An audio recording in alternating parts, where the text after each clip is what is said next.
Hello everyone. Now today we are going to discuss the topic media ethics and accountability. Here students, it is the third lecture maybe. I told in previous lecture what is media, types of media, such as print media, press media and second electronic media. Today students, media ethics and accountability. Media ethics, you are looking here, media ethics यानी ethics means thoughts यानी उनके विचार, यानी media के जो thinking है, जो thoughts हैं, जो विचार हैं, आचार विचार एंड अकाउंटेबिलिटी यानी रिस्पॉन्सिबिलिटी, जिम्मेदारी, यानी मीडिया के अपने आचार विचार और मीडिया की जिम्मेदारी क्या होती है, वो हम इस टॉपिक में स्टडी करेंगे। इस टॉपिक की here student, firstly the main aim of the media. देखिए मीडिया का एम क्या होता है। Aim of the media to give information on matters of public interest, यानी जो पब्लिक इंटरेस्ट होता है, यानी मीडिया को जो इन्फॉर्मेशन होती है वो पब्लिक इंटरेस्ट के जो मैटर्स होते हैं उन पे उसे इन्फॉर्मेशन देनी होती है। अब जैसे गवर्नमेंट इन्फॉर्मेशन, कोई भी इन्फॉर्मेशन हो वो मीडिया पब्लिक तक पहुंचाती है। पब्लिक तक कैसे पहुंचाती है? जैसे हमने देखा कि जैसे भी हमारे यहाँ पर इस समय प्रेजेंट में यानी जो एग्रीकल्चर जो बिल आया है, कृषि विधेयक आया है, जो बिल आया है उस पर डिस्कसिंग हो रहा है, उस पर पार्लियामेंट में डिस्कस हो रहा है। फिर पोजीशन एंड अपोजिशन दोनों ही पार्टियां, जो दोनों तरफ की पार्टियां हैं, उसमें मतलब डिस्कस हो रहा है कि ये बिल फार्मर्स के अगेंस्ट में है। अपोजिशन कह रहा है, पोजीशन का जो फेवर और क्या कहते हैं उनका, और जो मेजोरिटी पार्टी है वो कह रही है इससे जो फार्मर्स हैं उनकी जो इनकम है वो बढ़ेगी और वो इंडिपेंडेंट हो जाएंगे। तो ये सब क्या है, ये सब मीडिया हमारे तक पहुंचा रही है।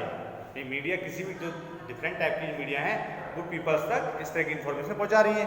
जैसे तो उसमें अब है क्या, इनको जो इन्फॉर्मेशन होती है वो इन्फॉर्मेशन करेक्टली होती है, यानी करेक्टली पहुंचानी चाहिए। यानी कैसे पहुंचानी चाहिए? मीडिया करेक्टली इन्फॉर्मेशन पहुंचाती है। एंड क्या होता है कि अनबेस्ड मैनर, यानी उसका बेस भी होता है, उसका एक बेस भी होता है। और देखिए मीडिया को कोड ऑफ एथिक्स, यानी ये आपका जो कोड ऑफ एथिक्स है स्टूडेंट्स, ये भी होना चाहिए। देखिए जो कोड ऑफ एथिक्स है ना, ये कोड ऑफ एथिक्स जैसे न्यूज़पेपर है, यानी जो भी जिस टाइप की भी जो मीडिया है उसका जो एक अपना एथिक्स होता है, अपने आचार विचार होते हैं, वो उस मीडिया को अब किस टाइप से फॉलो यानी करना होता है, वो देखिए जो कोड ऑफ एथिक्स है, यानी इसको इंक्लूड कर जो फॉलो करना होता है, यानी मस्ट अपना एक कोड होना चाहिए उसका, कि जैसे डिफरेंट मैटर पे वो इन्फॉर्मेशन देती है। तो ये देखिए अब उसको मीडिया को क्या क्या जो फॉलो करना होता है, मस्ट होता है मीडिया के लिए, तो वो भी कोड ऑफ एथिक्स होता है कि maintaining accuracy and fairness. Accuracy means होता है यहाँ पर स्टूडेंट्स जैसे क्लियरिटी, जैसे एक्यूरेसी और फेयरनेस यानी मीनिंग लगभग सेम है दोनों का।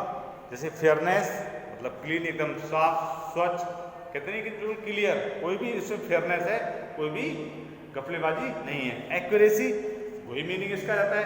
तो मेंटेनिंग एक्यूरेसी एंड फेयरनेस, यानी जो मीडिया होती है वो पब्लिक को जो इन्फॉर्मेशन यानी provided to information to the public, यानी correct information. Media should not publish and broadcast information that is incorrect और मिसलीडिंग और डिसऑर्डर्ड, यानी जो मीडिया होती है उसे अपनी जो क्या नहीं होनी चाहिए, यानी इनकरेक्ट जो है इन्फॉर्मेशन वो नहीं देनी चाहिए, उसे करेक्ट इन्फॉर्मेशन ही देनी चाहिए। यानी जो डिफरेंट व्यूज होते हैं उन व्यूज पे मीडिया को यानी क्लियर इन्फॉर्मेशन देनी चाहिए। और क्या होना चाहिए, यानी पर्टिकुलर जो होता है कि शुड बी फेवर्ड, यानी वो फेवर्ड यानी क्लियर इन्फॉर्मेशन प्रोवाइड हमें कराती है। सेकेंड है आपका protecting the interest of the nation and the society, यानी प्रोटेक्टिंग द इंटरेस्ट, यानी जो उनका इंटरेस्ट होता है प्रोटेक्टिंग करना ऑफ द नेशन यानी नेशन के लिए प्रोटेक्ट करना, उसके लिए एक अपने कंट्री को प्रोटेक्ट करना, एंड द सोसाइटी यानी उस कंट्री की सोसाइटी को यानी उसको कंट्रोल करना। अब उसमें क्या कहते हैं कि media should have very courteous while presenting the news or information the threaten the peace of unity यानी harm of the society। Media को कोई भी अगर यानी मीडिया जो है वो उसको शो करती है, जैसे कोई भी व्यक्ति अगर गलत इन्फॉर्मेशन दे रहा है तो उसको भी शो करती है, राइट जो इन्फॉर्मेशन दे रहा है उसको शो करती है, जो राइट वर्क कर रहा है, अच्छे कार्य कर रहा है, यानी उसको भी मीडिया क्या करती है, यानी मीडिया उसको शो करती है, प्रोटेक्ट करती है हमारी कंट्री को, जो यानी सतर्क रहती है, जो हार्मफुल न्यूज़ होती है उससे भी सतर्क रहती है कि उसकी कोई भी लॉस ना हो, यानी लोगों तक, चाहे वो रिलीजियस हो, रेशियल हो, कल्चरल हो, यानी उसके लिए उन्हें सतर्कता बरतनी पड़ती है कि हमें किस रीजन के लिए, किस कास्ट के लिए, किस सोसाइटी के लिए, हमें किस रिलीजन के कल्चर के लिए हमें क्या कहना है, तो ये भी उसे प्रोटेक्ट करना पड़ता है। यानी किसी एक रिलीजन के किसी एक व्यक्ति के पर्पस के लिए वो मतलब उसकी फायदे के लिए नहीं बोल सकती, उसे सभी इक्वल हैं। नेक्स्ट है यहाँ पर उसका थर्ड पॉइंट है showing caution while criticising the actions of court. यानी अब मीडिया देखिए यहाँ पर क्या है कि शोइंग कॉशन यानी वो सतर्कता बरतती है, सोच दिखाती है, अपनी सतर्कता दिखाती है, जो होशियारीपन है या उसकी सावधानी है वो शो करती है। इसके लिए यानी वो कोर्ट की क्रिटिसाइज भी कर सकती है। अगर कोर्ट किसी के फेवर में डिसीजन देता है और उस कोर्ट में क्या होता है, उस डिसीजन में क्या होता है, वो डिसीजन उसमें मतलब उसमें क्या होता है, फेयरनेस नहीं होती, तो वो फेयरनेस अगर नहीं है तो मीडिया उस कोर्ट की भी या गवर्नमेंट की भी यानी किसी भी अगर कोई डिसीजन आता है उसमें अगर फेयरनेस नहीं है तो मीडिया उसकी क्रिटिसाइज कर सकती है।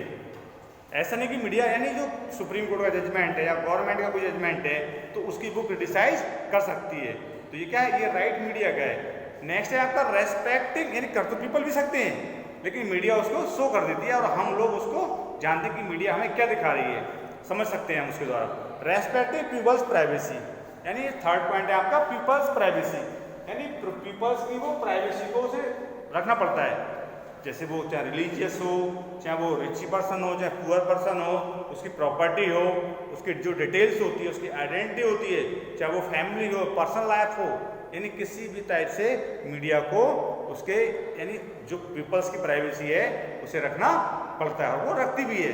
So that's all students.